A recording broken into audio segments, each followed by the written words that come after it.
우리가 성경을 볼 때 이해해야 될 중요한 3대 관점이 있습니다. 어떤 관점이냐면 이 세 가지 관점을 늘 염두에 두지 않으면 한쪽으로 기울어지기가 쉽습니다. 이 세 가지 관점이 뭐냐? 첫 번째는 성경을 읽을 때 하나님의 관점에서 생각을 해야 합니다. 하나님이 이 말씀을 통해서 무엇을 말씀하시고 무엇을 요구하시고 우리들에게 의도하는 것이 무엇인가 하는 하나님의 마음, 이것을 이해하는 것이 중요합니다. 그래서 우리가 매일 성경을 볼 때 제일 처음에 나오는 것이 하나님은 누구신가 라는 타이틀이 붙잖아요. 하나님의 관점에서 성경을 이해하는 겁니다. 두 번째는 인간의 관점에서 이해하는 겁니다. 이 성경 안에 벌어지는 것은 인간들이 살아가는 삶의 현장에서 인간들에게 보여지는 것이잖아요. 인간들의 활동에서 벌어지는 것이니까 이 말씀을 인간의 관점에서 이해를 해야 합니다. 이것이 두 번째 관점이에요. 세 번째 관점은 우리가 살아가는 삶의 현장, 이 현장의 관점에서 본문을 이해하는 겁니다. 이 세 가지 관점을 늘 염두에 두어야 하는데 이것은 독립적으로 되는 것이 아니라 입체적으로 서로 조화를 이루면서 함께 생각을 해야 합니다. 한쪽에만 기울여서 생각을 하면 이게 왜곡되기가 쉽습니다. 하나님의 관점에서 생각하는 것은 매우 중요하지만 하나님의 관점에서만 생각하면 자신이 하나님이 될 가능성이 많아요. 하나님이 실제로 되는 것이 아니라 늘 자신이 하나님도 아닌데 하나님이 되어 있으면 굉장히 위험합니다. 그래서 어떤 사람은 신앙생활하는 거 보면 자기가 하나님인 것 같아요. 하나님처럼 자기가 판단하고 자기가 징계하고 자기가 뭐 이렇게 어떻게 결론을 내리고 하는 경우가 많잖아요. 그러니까 우리 그리스도인이 하나님을 생각하는 것은 굉장히 중요하지만 하나님이 되어서는 안 돼요. 우리는 절대 하나님이 아니에요. 하나님을 믿고 따르는 자죠. 이게 하나님으로 착각하는 것처럼 큰 문제가 없습니다. 어떻게 우리가 하나님으로 착각할 수 있느냐? 그럴 때가 실제로는 많아요. 저도 그럴 때가 있어요. 제가 예전에 이제 개를 키웠었는데 그 개를 제 아는 수의사가 그 개를 주어서 50일 될 때부터 개를 키웠습니다. 계속 집에서만 키웠어요. 방 안에서만. 한 1년 정도 됐을 때 이제 바깥에 나가게 됐는데 그때 개가 처음으로 나가서 다른 개를 본 겁니다. 다른 개를 보더니 막 즐겁을 해요. 사람은 그렇게 좋아하는데 개를 보고 즐겁을 해요. 왜 즐겁을 하는 줄 아십니까? 늘 사람과 함께 살다 보니까 자기가 사람인 줄 알아요. 그러니까 다른 개를 보니까 웬 괴물이 저기 있나 그렇게 생각했죠. 자기가 사람인 줄 알아요. 사람이 아닌데. 그러니까 사람인 줄 알 때 나타나는 그 현상, 그것이 우리가 하나님인 것처럼 생각하고 활동하는 것과 같다는 생각이 듭니다. 그래서 하나님의 관점에서만 생각하면 자신이 하나님이 되고 그리고 신비주의에 빠지게 됩니다. 신비주의. 그래서 한쪽으로만 기울는 게 위험해요. 또한 인간의 관점에서만 보면 휴머니즘, 인본주의에 쌓이게 되는, 늘 인간이 주가 되고 하나님은 인간을 따라야 하는, 그래서 어떨 때는 하나님을 도깨비 방맹이로 내가 원대로 해놓으라 그러면 해놔야 되고 하는 어떤 인간 중심의 방향으로 가게 됩니다. 그래서 위험해요. 인간적인 관점에서만 보는 것. 또 현실적인 관점에서만 보면 어떻게 됩니까? 늘 그냥 잘 되고 먹고 마시고 즐겁고 그 다음에 뭐든지 높아지고 그것만 생각하잖아요. 그 기복신앙이 되는 것이죠. 그래서 이 세 가지가 하나에만 기울이면 위험하지만 이 세 가지가 하나로 잘 조화를 이뤄서 입체적으로 되어지는 환경과 상황을 보면 그 속에서 인생을 단편적으로 이해하는 것이 아니라 신앙을 단편적으로 이해하는 것이 아니라 복합적으로 입체적으로 신앙생활을 이해하게 됩니다. 그래서 성경을 볼 때 하나님의 관점에서 인간의 관점에서 현실의 관점에서 성경 말씀이 어떻게 어우러서 돌아가고 있는가 하는 것을 잘 이해를 해야 됩니다. 제가 설교를 할 때 어떤 관점에서 하고 있는가 하는 걸 또 잘 이해하시는 것이 중요하죠. 자, 오늘 본문 말씀을 보면 오늘 본문은 짧은 말씀입니다. 42절에서 47절까지만 정했으니까요. 이 본문에 보면 우리가 하나님의 관점에서 보면 지금 어떤 모습이 나타났죠? 예수님이죠. 예수님이 지금 어떤 상황에 놓여 있습니까? 십자가에 죽으시고, 그렇죠? 십자가에 죽으시고, 그리고 시간이 흘렀습니다. 얼마나 시간이 흘렀을까요? 예수님이 십자가에 죽으신 지 금요일 날 오전 9시에 예수님이 십자가에 못 박히시고 오후에 돌아가신, 그렇죠? 그 이야기를 어제 본문에, 지난주 본문에서 다루었습니다. 근데 이제 예수님이 금요일 날 돌아가셨는데 지금 보면 예수님이 죽으신 지 얼마나 됐느냐 하는 것을 본문이 밝혀주고 있어요. 42절 보면 이날은 준비일 곧 안식일 전날이므로 저물었을 때, 그러죠. 야, 이때 그 모습은 뭐냐? 예수님이 지금 십자가에 죽으시고 이젠 완전 죽으시면 그분을 이렇게 십자가에 매달고 있지 않죠. 십자가에 내리잖아요. 이제 죽은 시신이 되면 십자가에 내려놓습니다. 아마 예수님은 시신으로 내려놨을 그런 상황인 것 같습니다. 자, 예수님이 죽으시고 이제 시신을 내려놓았을 때 그때의 상황입니다.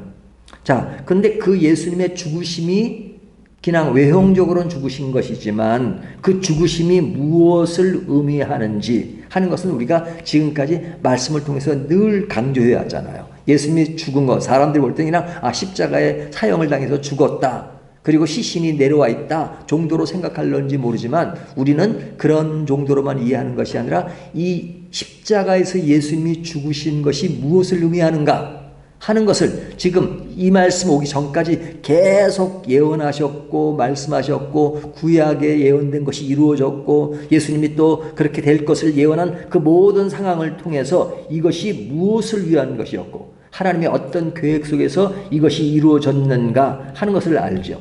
자, 예수님의 죽음은 한 인간으로서의 죽음으로 끝나는 것이 아니라 하나님의 아들 예수 그리스도가 우리를 대신하여 죽으심으로 우리 죄를 용서하시고 우리를 새로운 생명으로 만드시고 우리를 완전한 구원의 계열에 올라가도록 하신 그 일이었잖아요. 그 일들을 누가 이루시고 계실까요?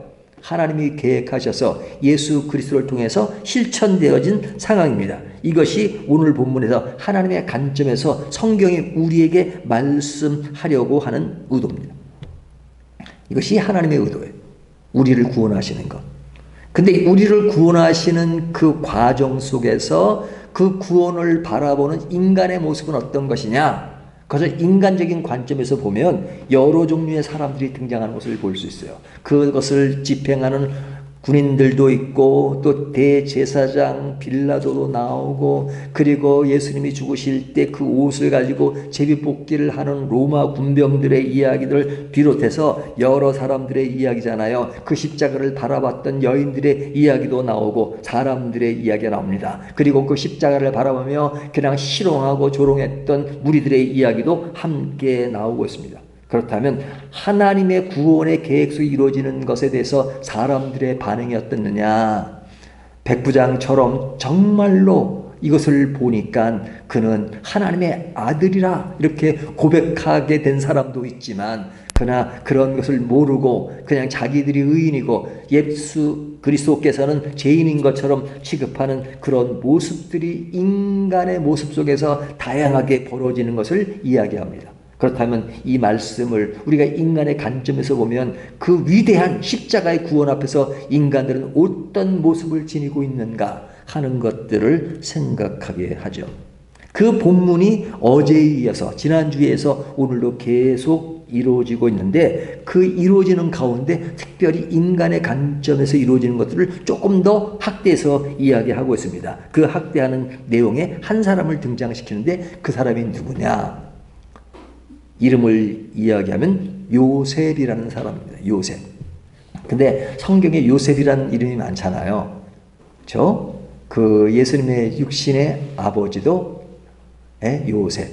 그렇죠? 또 구약에 나오는 또 12지파에 이제 그 요셉도 나오고 그러죠. 물론 요셉 지파라는 건 말하지 않지만요. 그 아들로 두 지파를 나누긴 하지만요. 근데 여기서 나오는 요셉은 그 같은 이름이 많으니까요.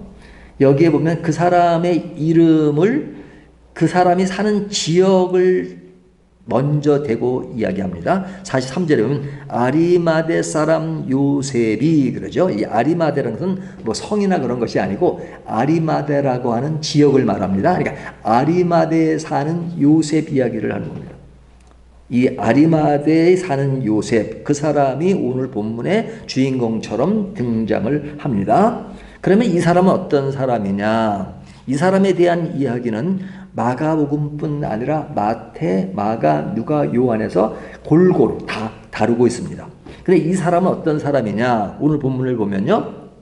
43절 아리마대 사람 요셉이 와서 당돌이 빌라도에게 들어가 예수의 시체를 달라 하니 이 사람은 존경받는 공회원이요. 공회원이라고 하는 것은 굉장히 높은 직위에 있는 것이죠. 원로회. 그 통치, 그러니까 나라를 통치하는 그런 주요 기구. 그 최고 관리인이라고 말할 수 있죠. 나라를 운영하는 최고 관리인입니다. 오늘날로 말하면 뭐 국회의원 뭐 이런 것이라고 할 수 있겠죠. 근데 이 사람에 대한 것은 그냥 공회원이라고 하는 높은 직급에 있다는 것만 이야기하는 것이 아니라 굉장히 다양하게 이야기하고 있는데 마태복음 27장 57절에 보면 마태는 그 사람에 대해서 뭐라고 말하면 그는 부자니라, 부자이다 이렇게 말합니다. 그러니까 높은 직위에 있으면서 또 돈이 많은 부자였습니다. 또 뭐라고 소개하고 있냐면 그는 예수님의 제자라고 소개하고 있습니다. 예수님의 제자 이렇게 소개하고 있습니다. 그러니까 돈이 많으면서 또 높은 직급에 있으면서 예수님을 따르는 예수님의 제자라는 명칭이 붙을 만큼 그는 예수님을 따르는 사람이었습니다. 그러니까 오늘날 우리식으로 말하면 믿음이 좋은 사람이다 이렇게 말할 수 있죠.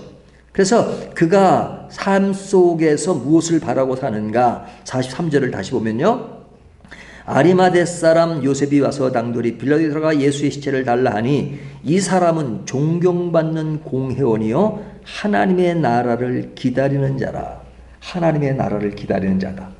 하나님의 나라를 기다리는 자라고 하니까 얼마나 괜찮은 사람입니까? 신앙이 좋은 사람이다. 그리고 사람들에게 있어서도 사람들의 존경을 받는 사람이다 라고 우리가 조금 전에 이건 43절에서 이야기하고 있잖아.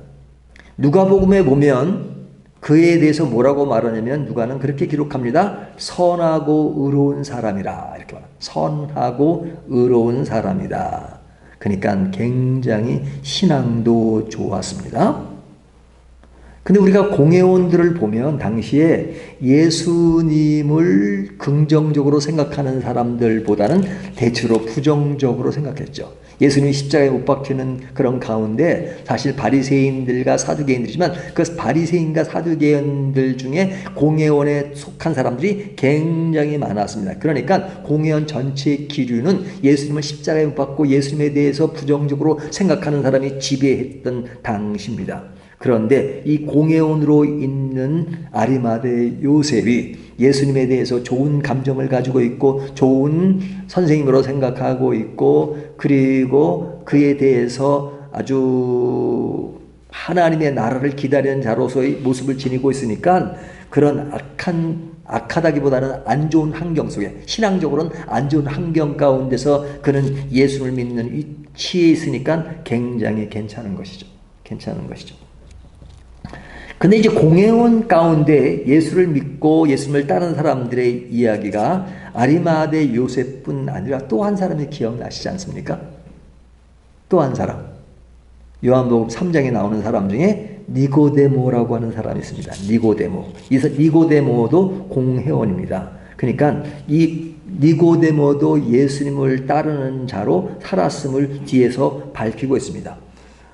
요한복음 19장에 보면 그 아리마대 요셉이 나오는 그런 상황 속에 예수님이 죽었을 때 그리고 이제 아리마대 요셉이 자기 무덤을 오픈하잖아요. 거기에 예수님을 묻잖아요. 묻는 게 아니라 거기다 이렇게 두잖아요. 그랬을 때 찾아온 사람이 누구예요? 니고데모가 찾아오죠. 니고데모가 요한복음 19장 39절에 보면 모략과 치양 섞은 것을 100리트라를 가지고 니고데모가 찾아옵니다. 그러니까 니고데모가 요한복음 3장에서 당신은 하나님의 그 일을 하는 사람이라 이렇게 묻고 어떻게 해야 영생을 얻습니까? 라고 질문했을 때 상황이 있잖아요. 그럴 때 예수님이 그에게 많은 것을 이야기해 줬습니다. 구원이 무엇인가, 영생이 무엇인가 알려줬는데 니고데모는 이제는 예수님을 믿는 자로서 예수님이 죽으셨을 때 그는 그런 모략과 그리고 침향을 가져온 그 사람으로서 공회원으로서 예수님을 믿고 사는 사람으로 이야기합니다. 그러니까 공회원이니까 아리마대 요셉이나 니고데모는 같은 공회여서 서로 알고 지내는 사람이었고, 그리고 이 아리마대 요셉이 자기 무덤을 오픈했을 때 찾아온 것을 보면 공회원으로서 서로 알고 그런 가운데 서로 의지할 수 있는 그런 관계였을 겁니다. 왜? 서로 예수를 믿는 관계니까. 이런 예수를 믿는 그런 관계, 근데 단순히 예수 믿는 관계뿐 아니라 당시 사회적 분위기를 보면 그 위치에서 예수님을 따른다는 것은 쉽지 않았습니다. 결코 쉽지 않았어요. 왜?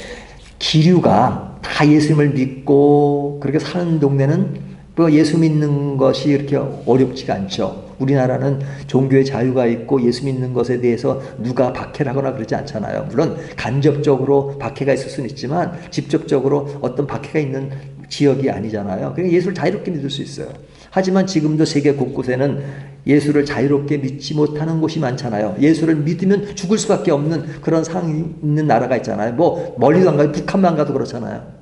그러니까 숨은 곳에서 예수를 믿게 되고, 저 중동에 가면 특별히 예수 믿으면 진짜 집안 전체가 그냥 어려워지는 그런 상황들을 갖는 나라들이 많잖아요. 근데 이 당시에 공회원으로 있을 때 어떤 유대 땅에 그 예수님을 인정하기보다는 지금 예수님이 십자가에 못 박히는 그런 상황까지 오게 되었고, 그런 어려움 속에서 공회원으로서 예수를 믿는다는 것은 결코 쉬운 일이 아니었습니다. 예수를 믿는다고 밝히면 자신들이 그런 높은 직위에 있는 것에서 외면당할 수밖에 없는 그런 상황에 있을 수 있습니다. 그래서 우리가 그 사람들의 그 어려움과 힘든 상황을 아주 노골적으로 말하진 않지만 간접적으로 여러 가지로 표현하잖아요.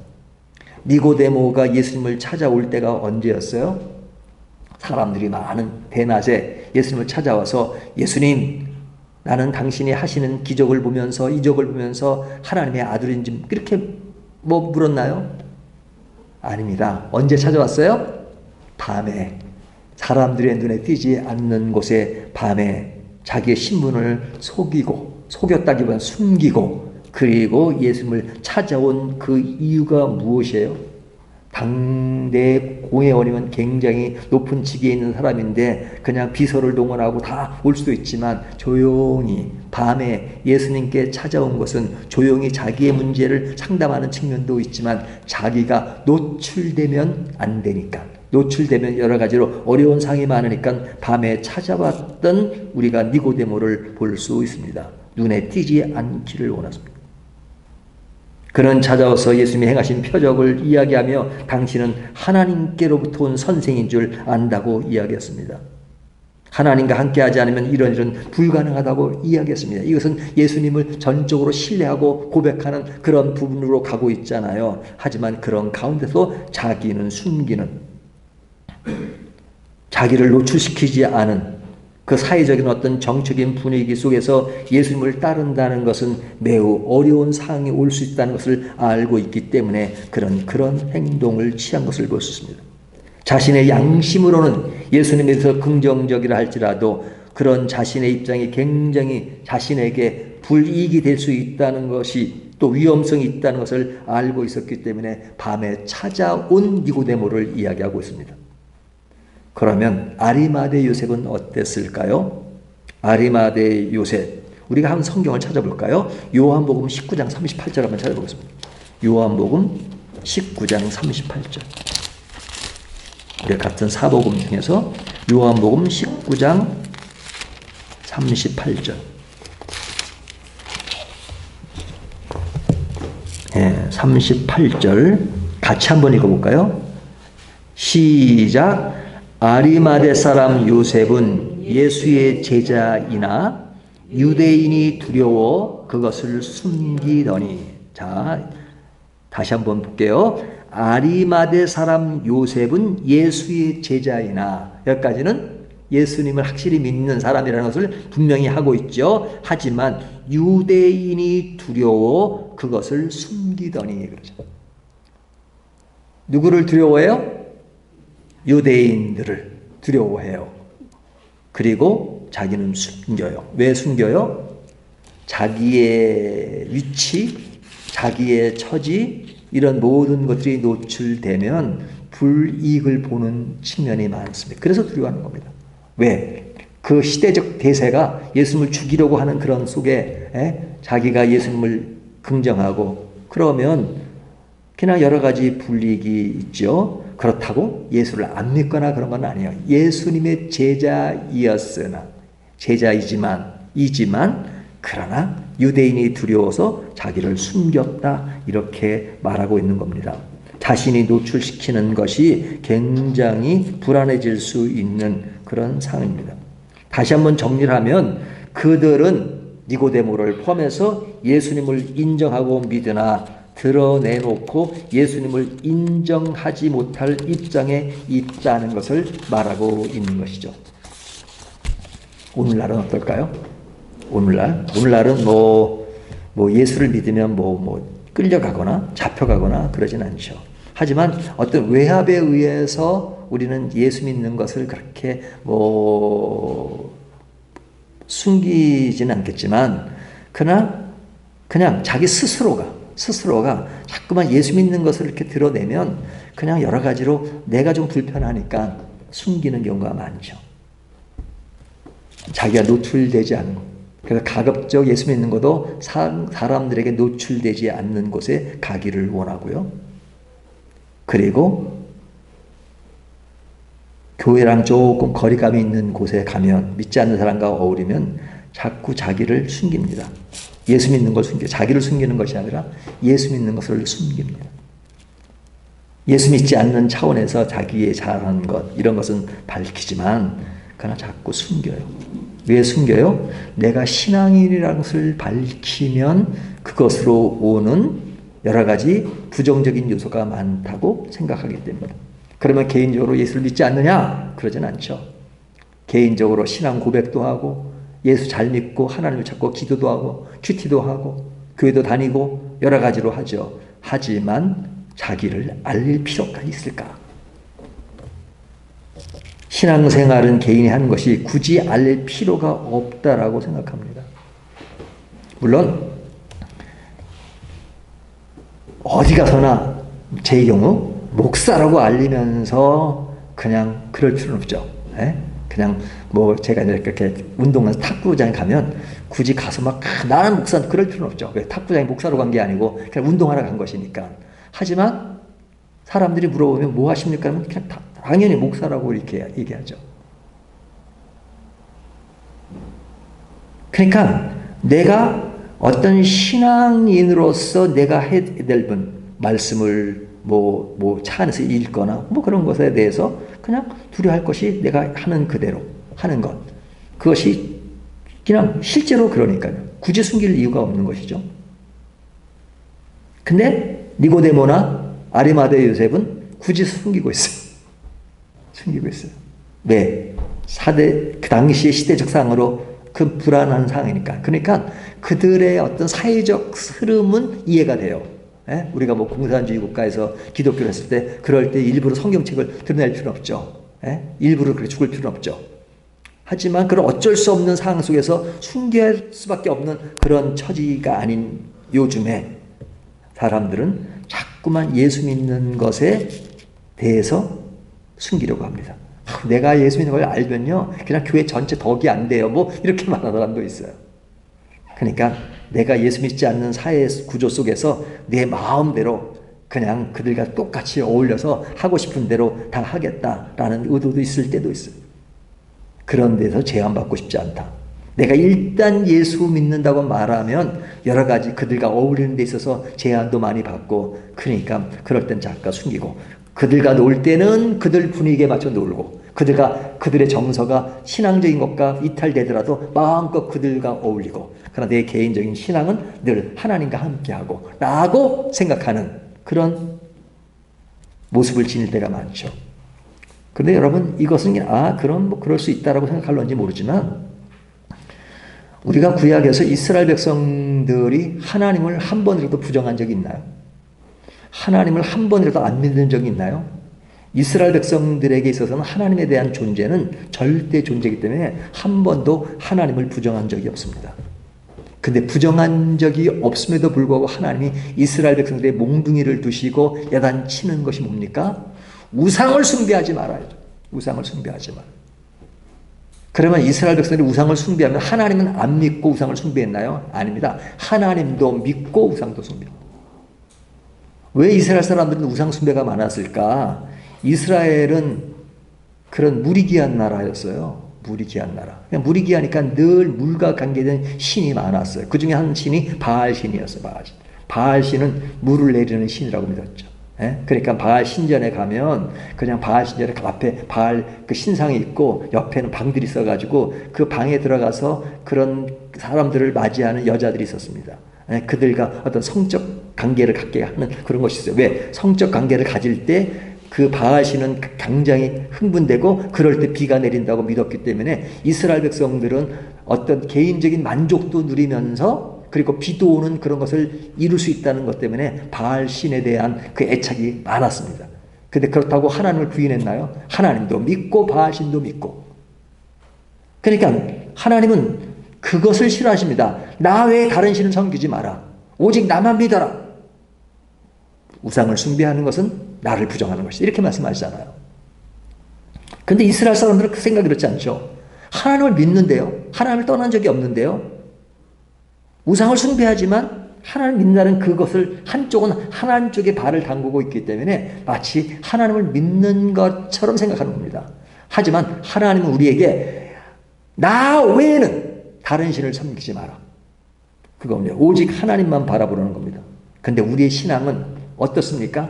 오직 하나님만 바라보십니까? 아니면 하나님도 반쪽, 세상도 반쪽. 그래서 세상과 적당히 타협하고 이해하고, 그리고 부분적으로 하나님이 좋을 때는 하나님의 카드를 내고, 또 세상이 좋을 때는 세상의 카드를 내고, 내 필요에 따라서 두 장의 카드를 가지고 마음대로 저울질할 때가 얼마나 많냐 이거죠.